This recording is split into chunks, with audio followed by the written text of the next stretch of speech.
The topic that we just promised for you today is how to organize tests in Jira, and we will be diving into some methods.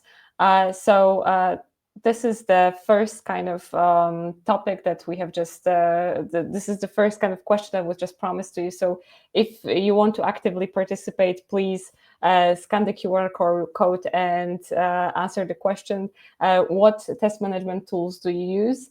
Because this topic is going to be, we are going to mention this throughout the webinar, right? And kind of play around with the idea of test management tools. So as you see, two people have already answered.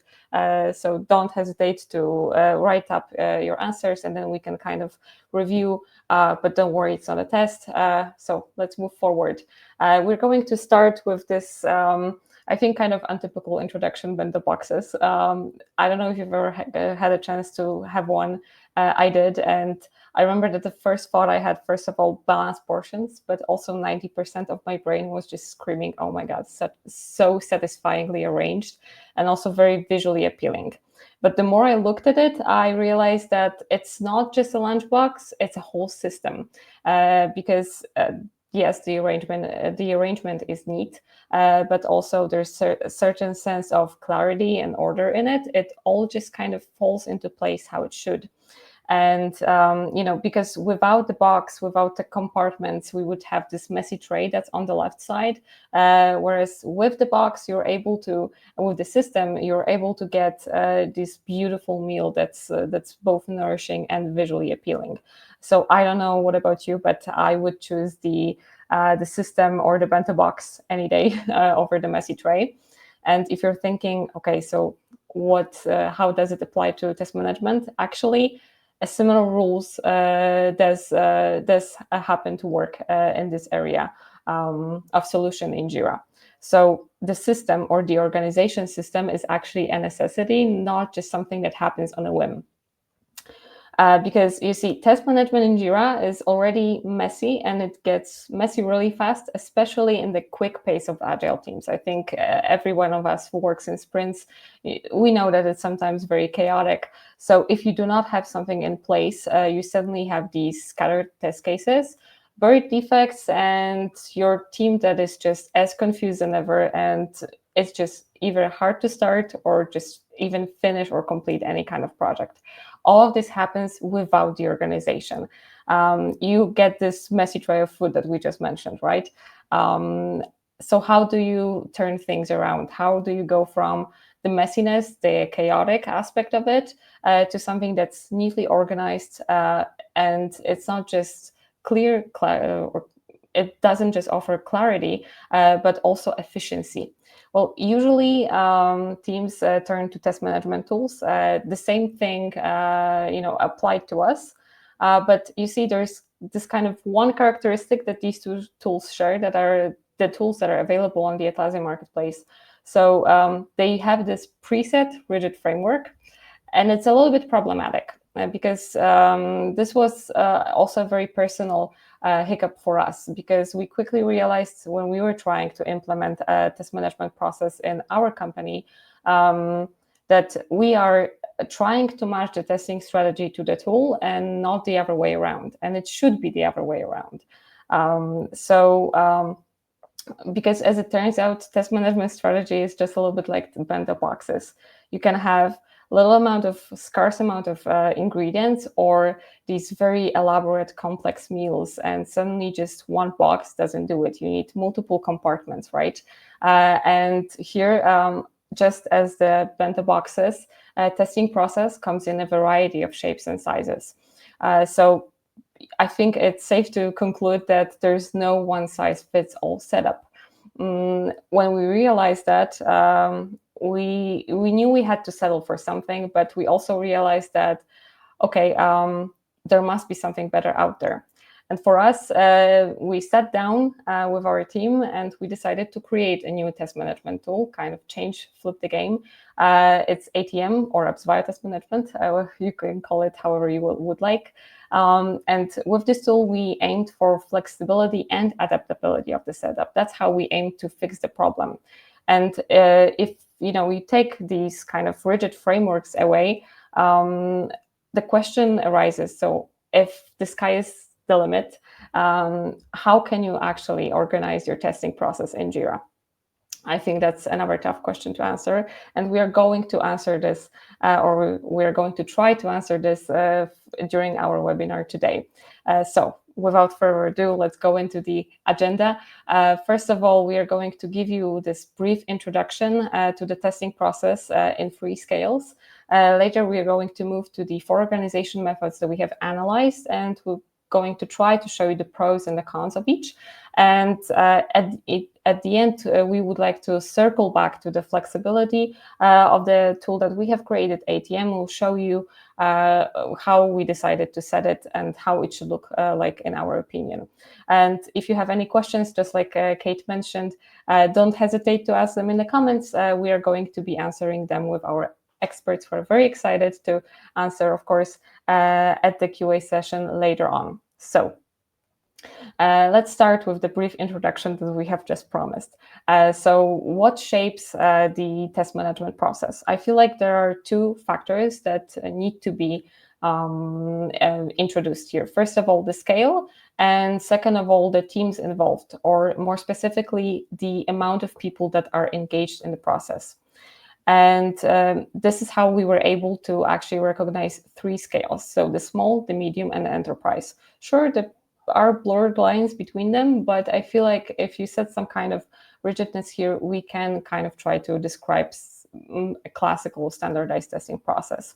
And the question to you next to that, what percentage of people in your company takes part in the testing process? We're very curious about it. As you see already, we have 1 answer. So please continue to dropping in the answers, scan the QR codes, and we will just briefly go over the 3 scales that we have just mentioned. So starting out small, first of all, usually at this low level, we have small projects and they require smaller teams. And what happens here is that you have members in the teams that have cross-functional roles. What does it mean? So first of all, we have the product owners, or just someone who defines the scope of the project. And they also work together to set the requirements with the QA team of the testing process. And then you have this magical team of QA engineers who have very, very high responsibilities here. So all of it just kind of lays on their shoulders. It's just them against the testing process. They design and execute tests. They report the defects. They work with the development teams. They also track the coverage of the requirements. There's a lot of sitting. There's a lot of stuff sitting on their shoulders. And they are the solely people responsible for the process. If your project grows, or when your project grows, we have the expansion in teams, expansion in projects, of course, and suddenly these new roles and separation of duties emerges. What does it mean? So of course we have our fundamental elements, fundamental people, product owner, or maybe business analyst, someone who defines the scope of the project and also sets the requirements. But we have this weird thing happening in the QA team suddenly. So, I mean, weird. It's obviously natural. The QA team may create some kind of subgroups. So just like an example here, we have a test designer whose sole responsibility is to design tests. And the QA engineers, they are responsible for executing them and also reporting the defects, working with the development team later on to fix the bugs. And this is just an example of the division. Of course, it can happen differently, but the core point is that you can have some kind of responsibilities divided into one individual, but it doesn't cross out the idea that you still have members in teams who wear many hats. So they do still have cross-functional roles, and they are still present. And if we go to the highest level, so the enterprise grade, this is where we have the highest separation of duties, because you have this huge process, right? So many tasks, and everything has to be governed. So the testing setup suddenly becomes more fragmented. And you have each phase that is controlled individually by people whose sole responsibility is to, for example, design tests, or set the requirements, execute them, and etc. Because this process is so huge. Many people need to be on board with it and try to kind of govern it to the completion. So this is just an example again of what the team can look like. Of course, we have our two main people here, so product owners, business analysts, but suddenly the QA team or even QA teams, they become this organization of on their own, even like a company within a company. They have a hierarchy. Suddenly the teams are joined by directors, managers, consultants, analysts, designers, engineers, and we can see this huge expansion, right? So taking all of that into account, it may seem like like every scale has so many differences that perhaps maybe a test management tool at each scale would be needed. And maybe it is some kind of a solution, but they do have something in common, or even two factors in common. A need for clarity and visibility, because this applies to test management at any scale. If you ask people with a small group and a small process, they will say the same. And enterprise, definitely clarity and visibility is some sort of requirement for them as well. So what does it mean when we are talking about solutions and tools? First of all, we have already mentioned that there's no one fits all solution. It all has to be a little bit adjusted. Another aspect is that the flexibility with the project organization is a must. It's not just something that happens on a whim. And it also carries to the test management tools, because they must be adaptable. Because as we've seen, the testing groups come in all shapes and sizes, and as well do the testing processes.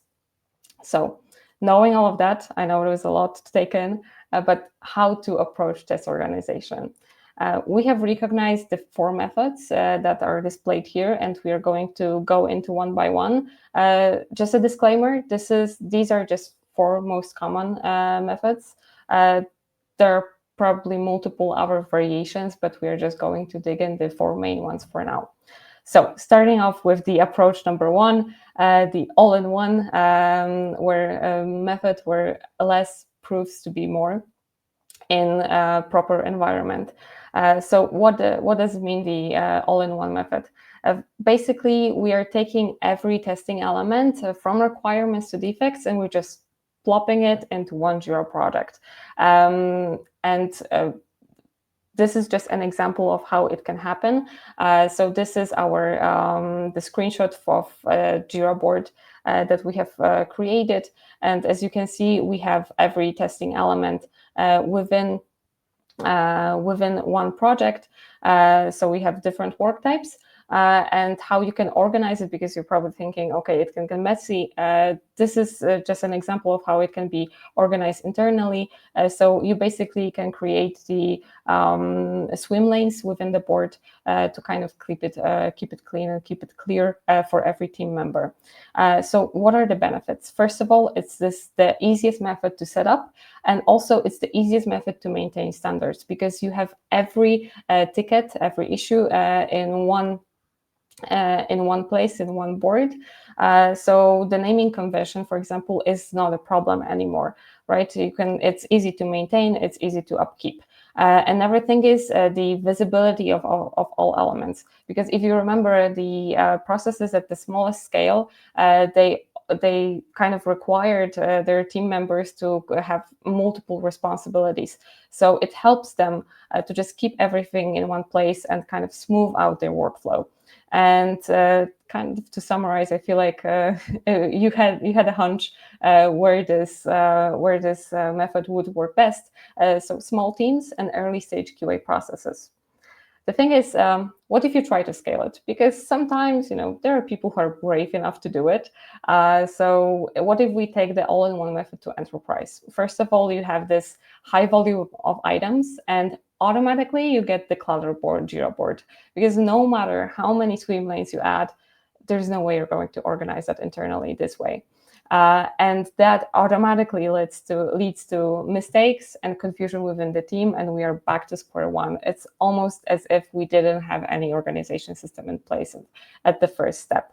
And that also leads to problematic documentation of the process. And let's keep in mind that test management sole responsibility is to kind of control the software testing process, that's software testing strategy. So this is where test management doesn't work, doesn't fulfill its function at this point. So that's how we are kind of moving forward to our approach number 2, right? Because we have just taken things into the enterprise level, so separate projects.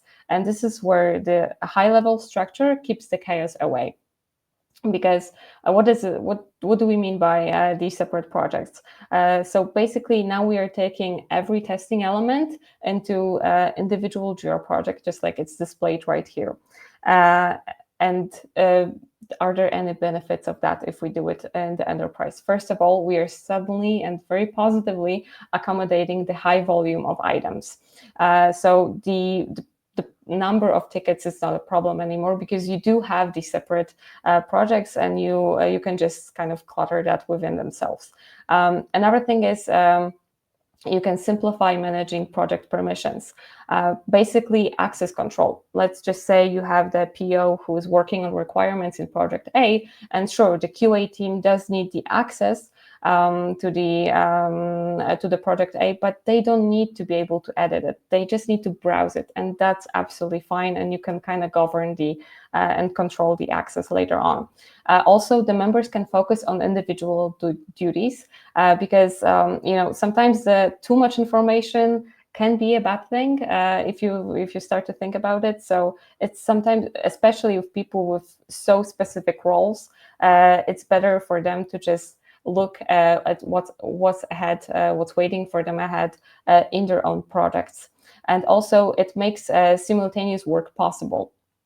So just an example on top of my head, let's just say that you have the test manager who's writing test plans. The requirements are already set by somebody else. And in another project, in project C, you have a test designer who's already designing test cases. So that work can happen simultaneously, and the workflow is not backed up. And finally, the progress is easier to track, because if you're at the enterprise level, it's the amount of issues, the amount of work items you have to deal with. It's really hard to kind of follow that, and this method allows to improve this aspect. So now there's a bunch of benefits. Are there any limitations? Unfortunately, yes. First of all, it's difficult to upkeep, and the person who manages this process need to be really strict, for example, with the naming convention, or just to keep each ticket standardized. Because if you don't do that, the chaos is inevitable, and you are just like in the previous approach, you are back to square one. The chaos is not kept at bay. And also the overkill, it is basically an overkill in small processes, because you have these members with cross-functional roles, right? And suddenly they would have to switch around between the projects, and their work would be more harder to execute than actually to fulfill. So it's best for the enterprise scale, regulated branches, where documentation and audits are like part of daily work life. So we have just talked about these two ends in scale, right? So we have the small size, the enterprise size, but what about the middle? Well, this is a very peculiar space, because projects grow, teams expand, and duties are separated. But at the same time, you still have people with cross-functional roles, as we've mentioned, at the medium-sized scale, right? So you may be thinking, okay, maybe let's go to all-in-one method, but that may turn out to be not enough. Separate projects, too much.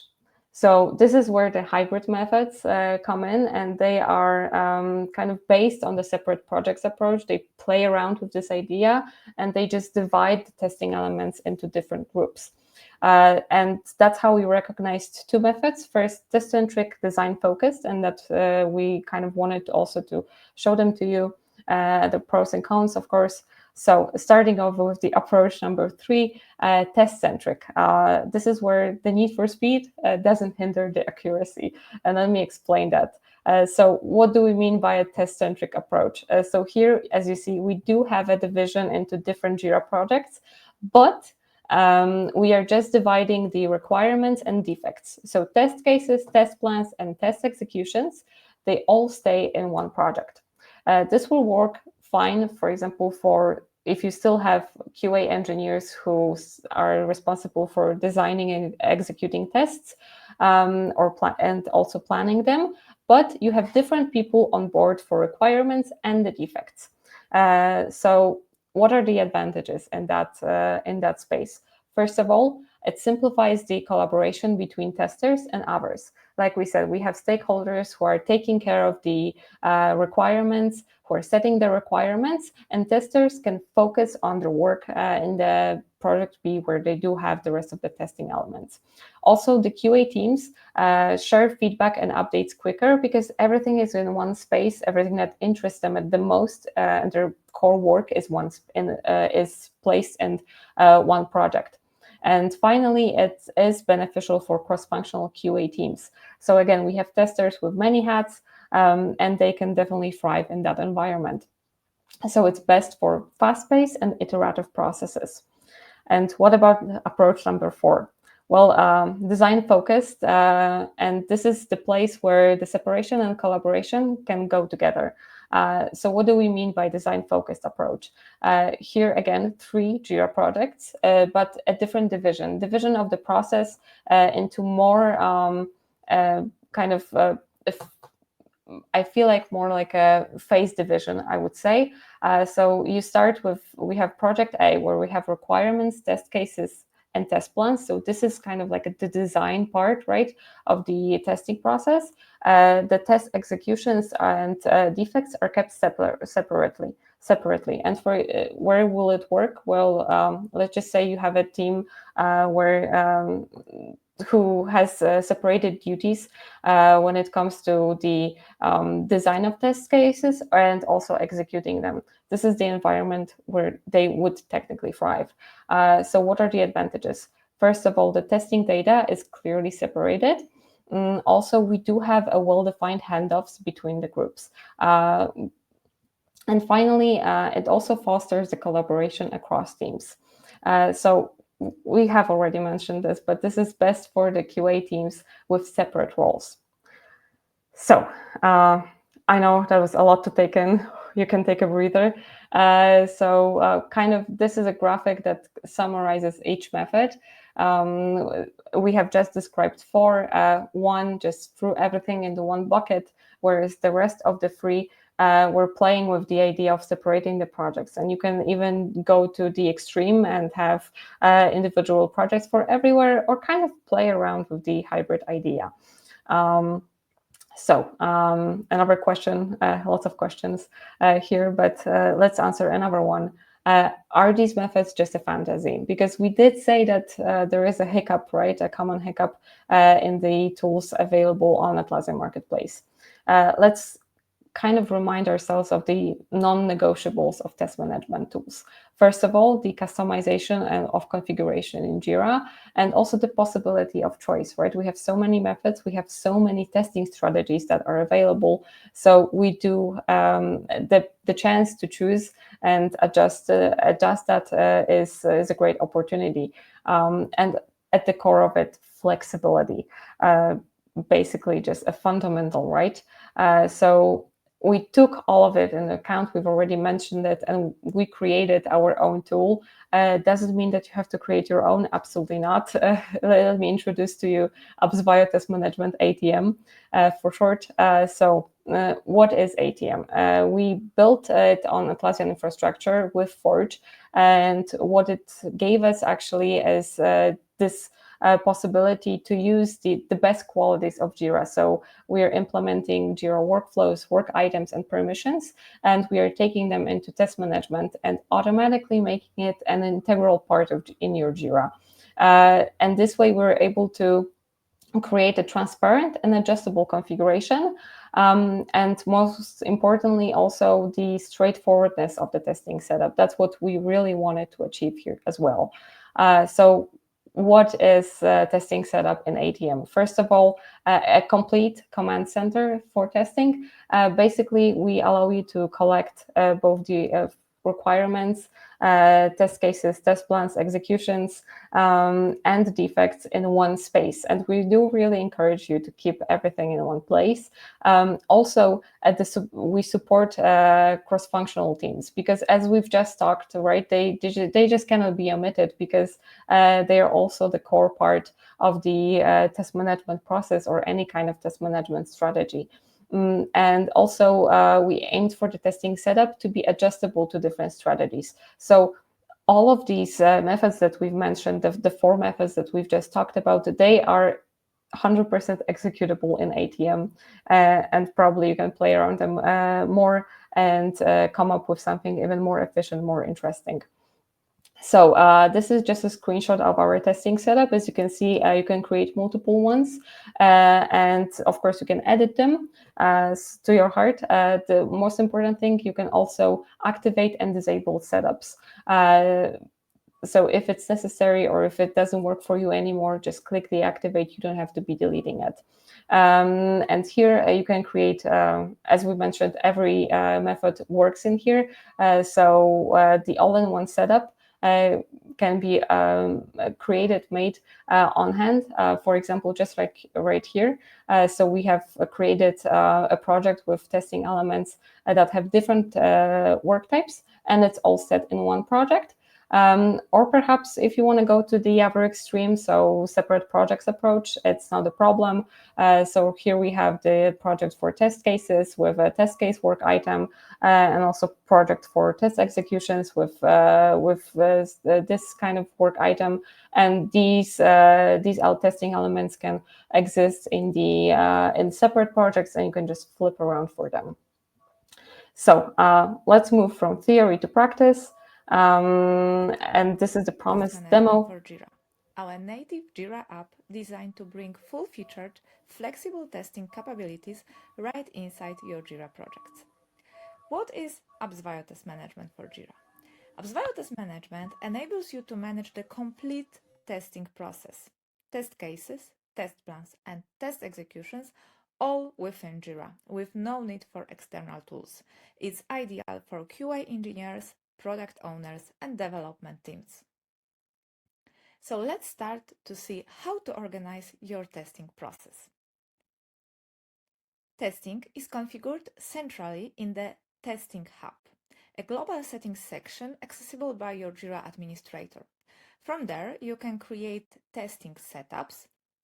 This object collects the Jira projects in which test management process is executed. You can collect all testing elements in one project or split it into many projects. As we support cross-projects configuration, it's up to you how to configure it. The most important thing is that you have to define which work types will represent test cases, test plans, and test executions. You can also easily configure, and it's optional configuration, requirements. With this configuration, testers can link test cases to existing Jira issues like stories or epics to track requirement coverage, and defects. This configuration allows your testers connect failed test steps or executions to bugs in your projects. What's more, we support both company and team managed projects, so you can use it in any Jira setup that fits your team. In my example, so it's testing setup for ITA project, I have all objects in one project. So as you can see, I configured requirements, test cases, test plans, test executions, and defects.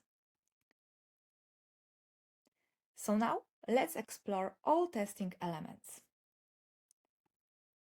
In our app, all testing elements are Jira work items except test case executions, which are Appsvio objects.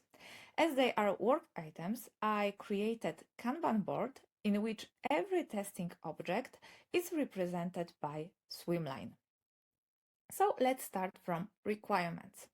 Here we have got definition of our feature. It's linked using link type defined in our configuration to test case. Test case is a Jira issue used to define the scope and flow of tests. Here you can create test steps directly within this view. We have got three standard columns: action, data, and expected results. We also support test case versioning, so tracking changes and maintain history are very easy.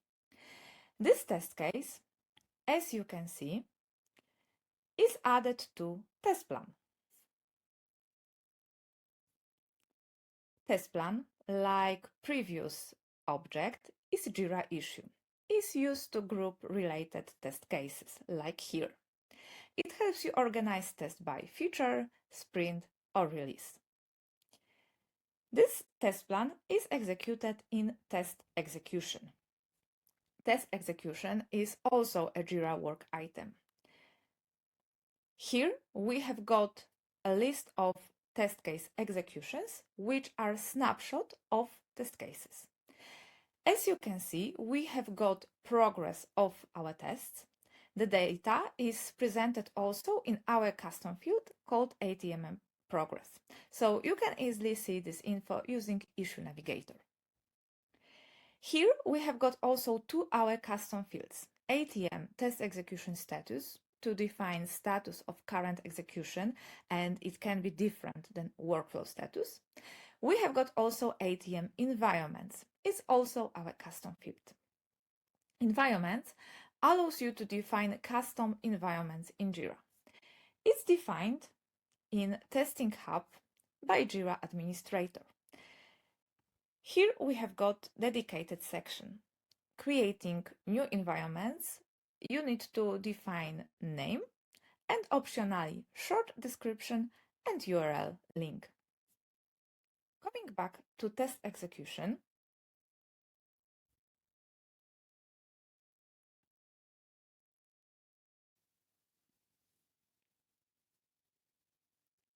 here we have got the most important part of our testing process: list of test case executions.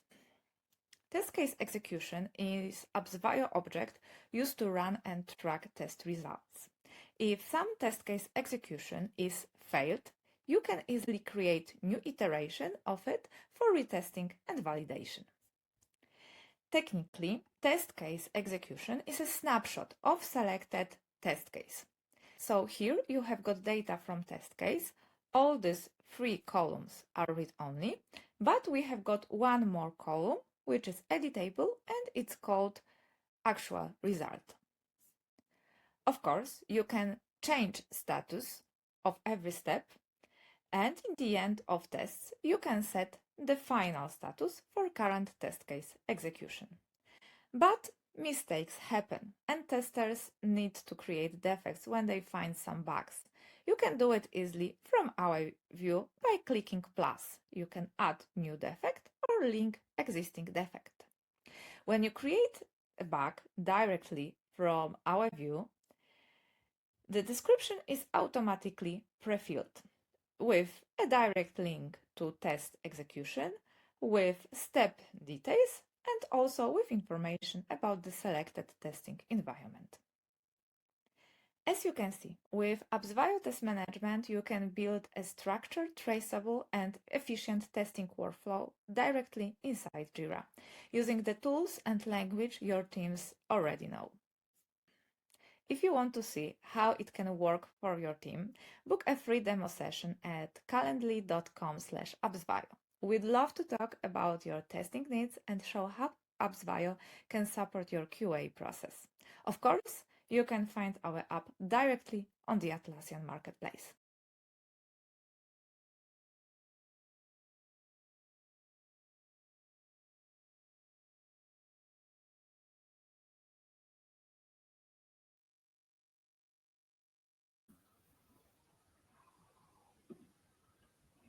Hi, so I'm back.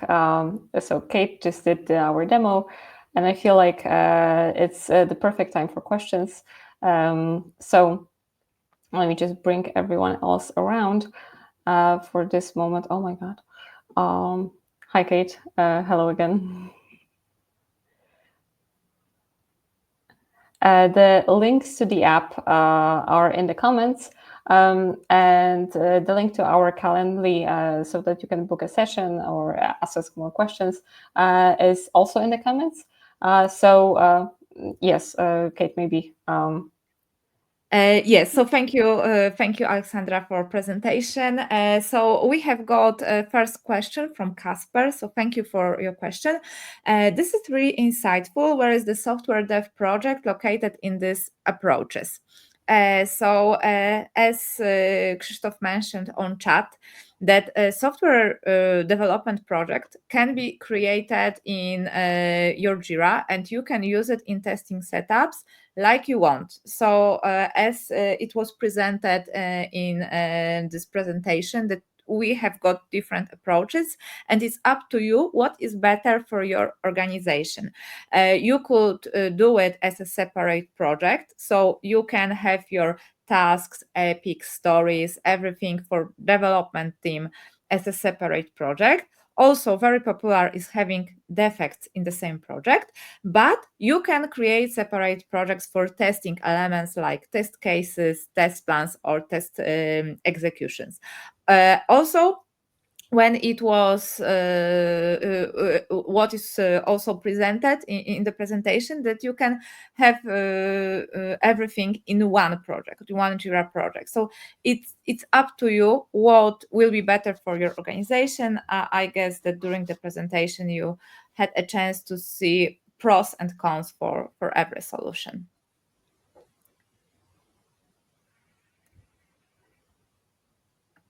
Okay, and we have got also another thing about reports, which will be available in the app. So now we are working on two reports. Very, I guess, the base in test management. So coverage report and traceability report. In case of traceability report, you will be able to follow the whole journey from requirements through test cases, test case executions to defects.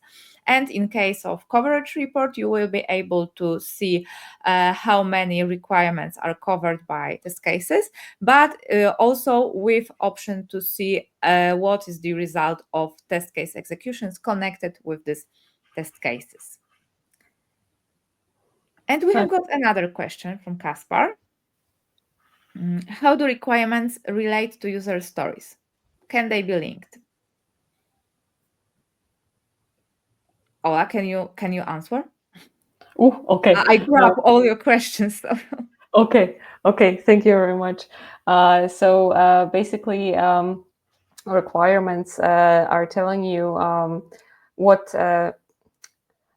the product should do, right? And user stories are kind of defining the features here. So you can create a user story, and of our testing setup, you can actually link. You can decide on the link type, and later just create a requirement and add it in your Jira, just like a normal link type that's available, and you have decided on. Kate, please correct me.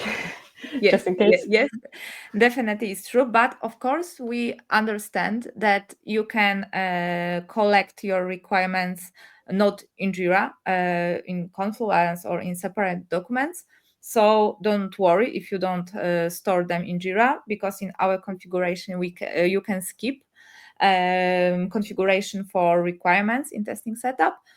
So also this app will work, but yes, you can use standard Jira linking to connect requirements and test cases. And requirements can be with issue type user story, but it can be also separated. So depending on your configuration, so you can have, for example, epic stories, but you can also have functional requirements, non-functional requirements, and for every type of requirement, you can create a separate issue type if you need for your workflow, for example, in your processes. So it's up to you what is better in your configuration, in your organization. But of course, if you want to consult what will be better with us, it's also possible. As Krzysztof put a link to our Calendly, you can book a free session with us and we can talk more about your needs and your organization needs. Okay, I think that we don't have more questions. If someone wants to ask us about anything now, I think that this is the last time. Last call. Yes. It's a last call. Of course, as I mentioned, you can book a demo session with us. We can talk, and we will be glad to know more about your process and your needs in your organizations. And as I said at the beginning, this session will be published on our YouTube channel, and you will see a link to this recording, of course. So as we don't have more questions, I think that we can finish. So I would like to say thank you. Thank you for Alexandra. Thank you for all participants. Thank you for your questions. I hope that this session was insightful for you. And I hope that we will meet in the next sessions, which we have got in our schedule. So next session is planned for August. So we will inform all of you that a new session is coming with new topic, and we will explore this test management area more. So thank you very much and have a nice day. Thank you. Exactly. Thank you very much for attending. Bye. Thank you. Bye.